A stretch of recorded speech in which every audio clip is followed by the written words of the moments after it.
दुख भोगना पड़ेगा। और सुख की चाहना मिटा दे तो दुख आवेगा ही नहीं। सुख सुविधा की अनुकूलता की चाहना है, सब दुख इसी में भरे हुए हैं। और सब दुख भरे हुए, दुख नहीं पाप भी इसी में ही है। अर्जुन ने पूछा अनके अथ के न प्रयुक्तम पापम चरति पुरुष अनिच्छन भी। पाप करना नहीं चाहता, फिर ये पाप करने में कौन लगा देता है?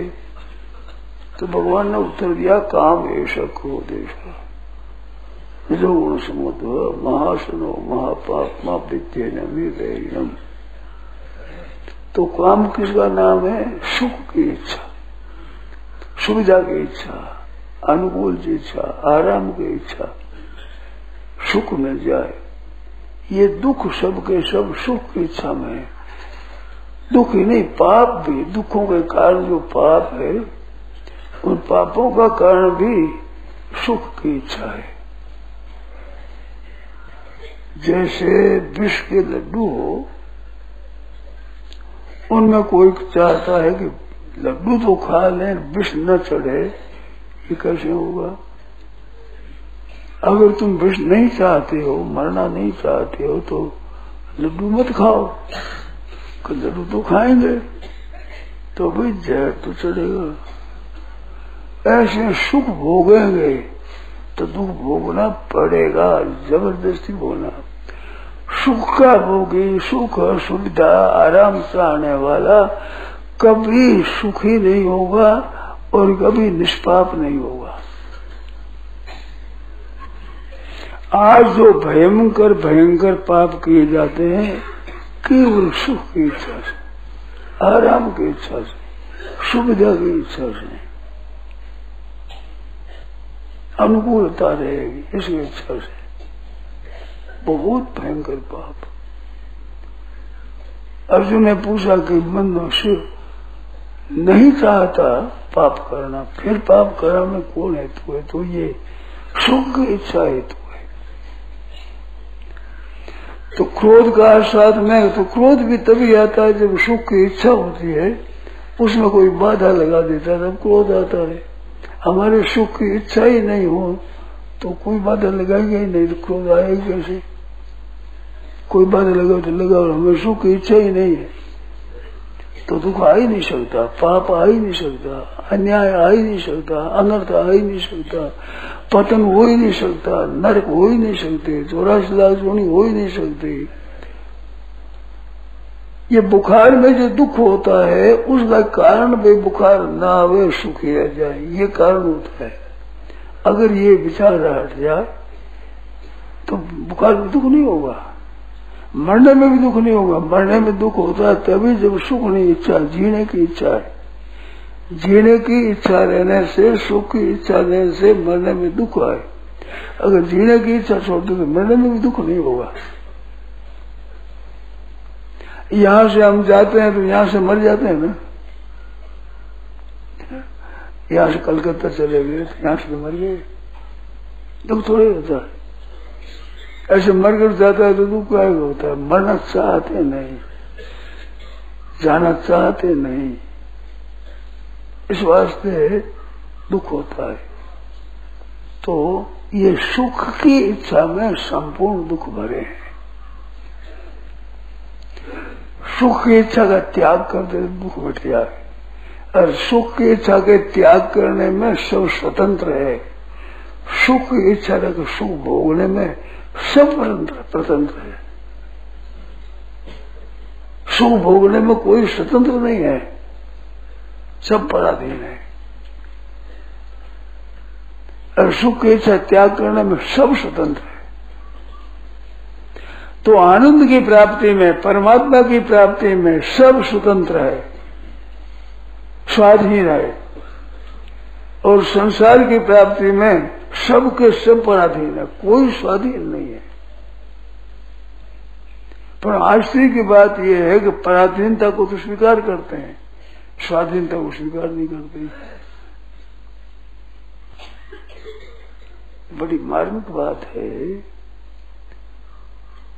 धन की इच्छा होती है ना, धन होने से सुखी हो जावे। धन के अभाव का दुख धन से कभी नहीं मिट सकता। सुख के अभाव का दुख है वो सुख से कभी नहीं मिटता। प्रतिकूलता का दुख है वो अनुकूलता के मिलने से मिटेगा, ये कभी नहीं मिट सकता। ये नियम है पक्का, इधर उधर होता नहीं है। जितने दुख पा रहे हैं केवल सुख की इच्छा पा रहे हैं। जो जो दुखी है खूब आप खोज कर दो उसमें और फिर प्रश्न कर दो, ठीक विचार करें। फिर ये ही संस्पर्श जाप होगा दुख यो न एवते आद्यंतवंत कौन थे न तेषु रमते बुधा। संबंध जन्य जितने सुख है ये दुखों के कारण है, और संबंध जन्य सुख है वो परतंत्रा का कारण है। एक बात बताएं, आप ध्यान देकर के सुने, खूब गहरा ध्यान देकर के सुने और उस पर आप विचार करें। ये जो संयोग और वियोग है हमारे सामने प्रत्यक्ष, अभी आप एक आगे संयोग हो गया, उठकर चले गए वियोग हो गया,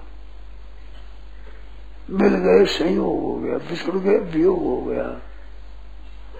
इस संयोग में और वियोग में नित्य क्या है? नित्य वियोग है, संयोग नित्य नहीं है। पहले हमारा वियोग था, फिर संयोग हुआ, वियोग होता होता अंत में वियोग होगा। तो वियोग तो निरंतर रहने वाला है, और संयोग है वो निरंतर रहने वाला नहीं है। निरंतर क्या? संयोग निरंतर रहता ही नहीं। संयोग काल में वियोग शुरू हो जाता है। क्या रहा भाई? ये सत्संग का समय शुरू हुआ तो वियोग शुरू हो गया, ये वियोग शुरू हो गया। ये जितना मिनट सत्संग हुआ उतना वियोग हो गया ना। जन्म लेकर शरीर धारण किया, जब शरीर धारण किया तब से ही मरना शुरू हो गया। प्रत्येक मिनट में मरना शुरू हो गया है। मरण नजदीक आ रहा है, यज्ञ चल रहा है। उल्टी इच्छा करते हैं, उल्टी दुख के लिए बढ़िया चीज है, तैयारी कर रहे हैं। दुख के लिए तैयारी कर रहे हैं। दुख मुफ्त में नहीं मिलता है, दुख तैयारी करने से मिलता है। सुख सहजा या अवश्य तृष्णा रोग, सुख सहजा है क्योंकि ईश्वर अंश जीव अविनाशी चेतन अमल सहज सुख राशि, सहज सुख राशि है। सहज दुख राशि नहीं है, सहज नहीं है दुख।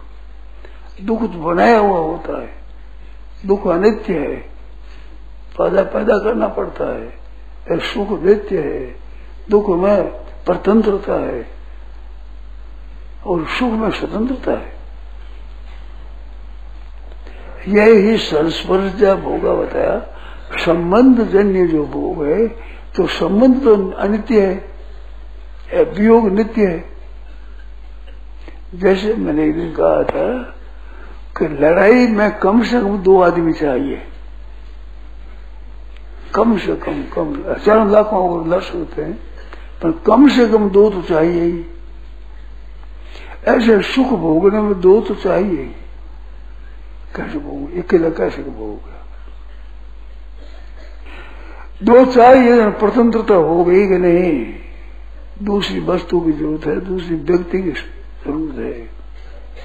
संपूर्ण अनर्थों का, संपूर्ण दुखों का, संपूर्ण पापों का, संपूर्ण दुर्गति का, संपूर्ण आफत का, संपूर्ण ही झंझट का कारण है कि व्यक्ति और वस्तु से सुख चाहना।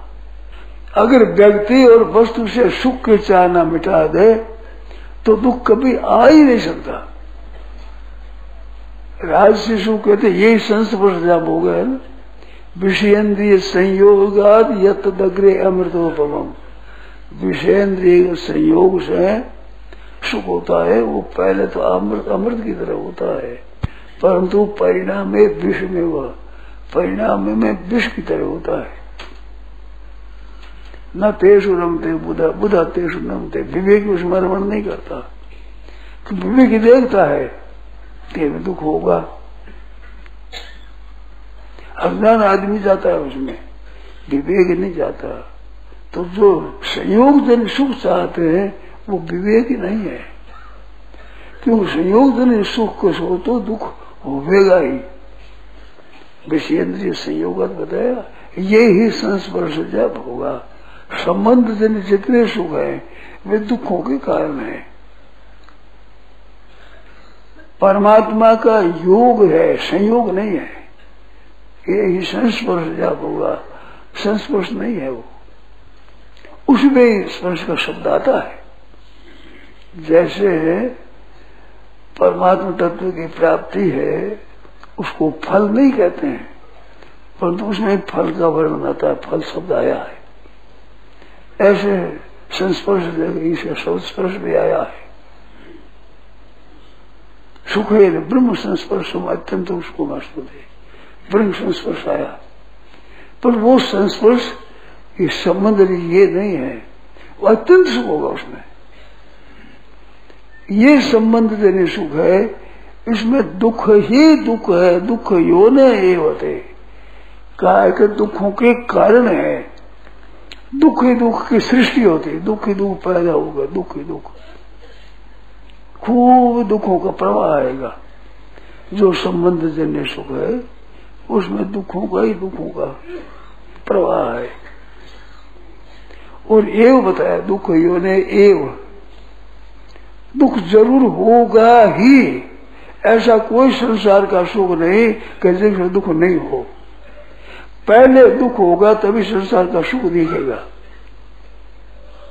भूख अधिक लगी हुई तभी भोजन का सुख होगा, प्यास अधिक होगी तभी जल का सुख होगा, लोभ अधिक होगा तभी पैसे का सुख होगा, भोग इच्छा अधिक होने से भोग का सुख होगा। और पहले इच्छा नहीं हो तो सुख नहीं दे सकता, लोभ नहीं हो तो फिर पैसा सुख नहीं दे सकता, भूख नहीं हो तो भोजन सुख नहीं दे सकता, प्यास नहीं हो तो जल सुख नहीं दे सकता।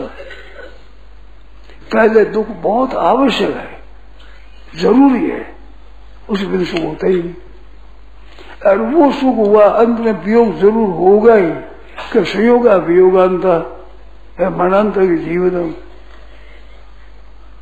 तो फिर दुख होगा ही। तो क्योंकि संयोग अनित्य है और परमात्मा का योग नित्य है, समत्वम योग उच्यते, दुख संयोग वियोगम योग संगीतम, योग नित्य है, संसार का संयोग अनित्य है। अनित्य में सुख चाहते हैं, स्वयं नित्य है।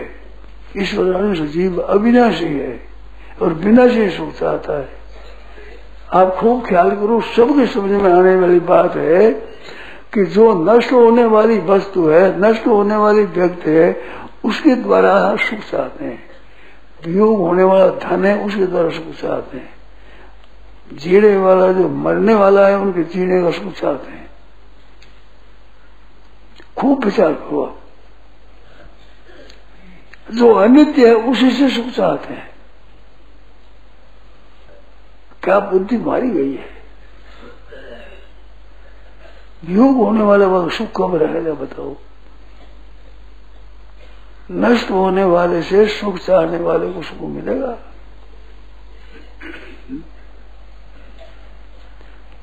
आप सब जानते हैं, मेरी समझ में आप में से कोई अनजान नहीं होगा कि संयोग का तो वियोग होगा। जीने वाले को तो मरना पड़ेगा, सच्ची बात है। तो मरना पड़ेगा तो पहले से ही विचार कर ले, स्वीकार कर ले, मरने को तो दुख नहीं होगा, मरना तो है ही, तो हम जीने की इच्छा क्यों करें? अब नहीं होने की इच्छा करता है, बुद्धिमान है क्या? जी सकते ही नहीं, जीने की इच्छा करता है। ये बुद्धिमानी का लक्षण तो नहीं है। नियम से ये बात है कि जो जीने वाला है वो मरने वाला है, तो अवश्य मरने वाला है, अवश्यम भावी वस्तु है, उसको पहले ही स्वीकार कर ले, फिर दुख कैसे होगा? दुख ही नहीं। तो मनुष्य का ये धर्म है। पशु पक्षी तो जानते नहीं बेचारे, उनको समझा सकते भी नहीं। मनुष्य तो समझता है, जानता है कि इनका तो वियोग होगा, तो जो पहले होगा पहले छोड़ दे। ये कई बार मैंने कहा है कि साधु विचार कर भली समझिया दिव्य जगत को कूट, पीछे देखी बिगड़ती तो पहले ही बैठा रूठ। बिगड़ी के अंत में तो बात है, तो पहले ही अपना संयम कर लो। संसार का संयोग सो संग है अपना शरीर का, ये शरीर तो आपसे असंग हो रहा है।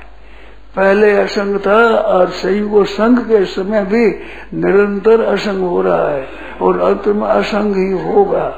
और आप संग चाहते हो, बोलो ये कोई अकलमंदी है क्या? तो संयोग इसका असंग हो तो विचार वालों को चाहिए कि पहले से असंग कर दे, रहे तो मौज जा तो मौज, अपने संग की इच्छा छोड़ दी, फिर संग रह जाए अच्छा, जाए तो अच्छा। सिद्ध सिद्ध समभूत हो जाएगा कि नहीं बताओ? समझ तुम योग उच्च नहीं, इतना योग शुद्ध है, ये इतना सरल है योग। योगाभ्यास करने वाले योग करते हैं, चित्तवृत्ति निरोध को योग कहते हैं, वो है कठिन। गीता का योग है सुगम और नित्य हो गए, वो अनित्य हो गए। चित्तवृत्ति निरोध अनित्य हो गए और समत्वम नित्य हो गए, दुख संयोग वियोग नित्य हो गए। पहले से ही वियोग को स्वीकार कर ले। कैसी आनंद की बात है, मौज की बात है। हमारी संस्कृति है, इसी को बताने वाली है। एक बात याद आ गई, विवाह होता है ना, विवाह, तो विवाह होने पर वे गठबंधन होता है और पहले काकन डोरड़ा कहते हैं, मारवाड़ी शब्द में काकन डोरड़ा बांधते हैं ना पगों में, कुछ लाख कुछ कोटी कुछ चीज ऐसा इकट्ठी कर बांधते हैं, बना बनने के दोनों का। फिर उसमें बर का तो कन्या खोलती है, कन्या का बर खोलता है। जीत किसकी होती है? जो पहले खोल दे, और पीछे खोले वो हार गया। इसका अर्थ क्या है? ये जो संबंध हुआ है, जो पहले छोड़ देगा वो जीत जाएगा, यार वो रखना है वो हार गया। तो संसार के संबंध को जो पहला छोड़ दे वो जीत गया, और पहले छोड़ देगा पशु वियुक्त रहेगा, उसको रहेगा नहीं तो दुख पाएगा। खोलो मुफ्त में, इस वास्ते अपने तो सबसे पहले खोल देना है। योग का वियोग पहले से ही कर लेना है, तो फिर वियोग करना पड़ेगा ही नहीं। फिर वियोग क्या होगा बताओ? संयोग छोड़ वियोग स्वीकार कर लिया, अब वियोग क्या होगा? बिल्कुल पक्के सच्ची सिद्धांत की बात है कि अपने पहले से ही वियोग को स्वीकार कर रहे, जीते ही मरने को स्वीकार कर रहे, धन होते हुए निर्धनता को स्वीकार कर रहे, परिवार होते ही परिवार के संयोग का वियोग पहले स्वीकार कर रहे। अब मौज हो जाएगी। रहे तो आनंद की बात है, रहे तो बैर नहीं करना, द्वेष नहीं करना है, अलग नहीं करना, भीतर से संयोग की इच्छा का त्याग कर देना। कितना सुख है, बड़ा भारी सुख है। रहे तो सुख और जाए तो सुख। भीतर से बना रहे, शरीर बना रहे, संयोग बना रहे, ये खास दुख की चीज है, दुख की जड़ है। अगर ये समझ में आ जाए तो ये संयोग बना रहे, ये इच्छा छूट जाएगी तो दुख मट जाएगा, सदा के लिए दुख मट जाएगा। शिखर ध्वज और चूड़ाला का जो प्रसंग आता है उसमें वो कुंभ मुनि आंख बंद कर गाया था। चूड़ाला थी ना, बड़ी योगिनी थी, तो कुंभ मुनि बन करके आया शिखर ध्वज को उपदेश देने के लिए। कहते त्यागो, त्याग से शांति हो गई। तो वो आसन कमंडलू जान सब छोड़ दिया, लंगोटी छोड़ दी, कपड़े छोड़ दिया। कहते त्याग नहीं हुआ तो पर्वत से गिरने लगे ऊपर के, छोड़ने शरीर को, शरीर के छोड़ने त्याग नहीं होता। तो ये न त्यजति तत्यजा, जिस अभिमान से तुम छोड़ दो मैं छोड़ने वाला हूं, इसको छोड़ दो। ये न त्यजति तन त्यज, जिससे छोड़ दो उसको छोड़ दो। छोड़ने का अभिमान छोड़ दिया, मैं छूट गया। ये मैं मेरे की जीवनी गलबंदी वो संसार, दास कबीरा क्यों बंधे जाके राम आधार। तो मैं और मेरा का छोड़ने के बाद मैं अरे मैं मेरा रहेगा नहीं, क्या मैं मेरी हेकड़ी रही बहुत बड़े बड़ों रावण की नहीं रही, कौन रख लेगा। तो मिटने वाली को छोड़